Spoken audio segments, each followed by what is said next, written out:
Hello, traders. FX Pip Collector here. Today is Friday, April 4th, and this is my analysis for the US dollar Canadian. If you haven't done so already, definitely do check out my free Discord channel, which is linked down here in the corner at the end of the video. And don't forget to take a look at my website, fxpipcollector.com. So, anyways, the dollar CAD made a huge dump over the last day or two over the tariff news. Going out to the daily time frame, there's definitely a possibility that we are now in a downtrend. So, this is kind of my main analysis. But to me, this correction still looks very odd to me. So, I'm still kind of wondering if this is an A, a B, and then it goes up for a wave C, and then it's just an expanding ABC of two. Definitely an alternative that we need to keep our mind on.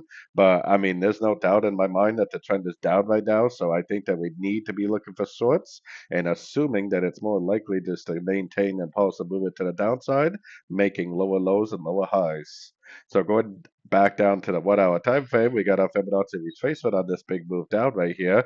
If I see any sort of a three-way pattern down to any one of these fib levels and then a very impulsive turn, I would definitely take it as a short. But like I said, I do have an alternative bolus analysis. So if it doesn't make an impulsive movement down at a Fibonacci level, then don't take it as a short. If it just goes up and bounces and looks very corrective and then goes up and bounces, that's definitely not a short. There's a big difference between a nice double top and a nice engulfing move down than just a normal bounce corrective pattern where it's actually just going to keep on going up. So when it gets to your fib levels, just make sure that you pay attention to how it's reacting to those Fibonacci levels, and hopefully price action will be able to tell you whether it's really going down or whether it potentially could keep going up. So anyways, don't forget to join my free Discord channel, which is linked down here in the corner, and as always, thank you for watching.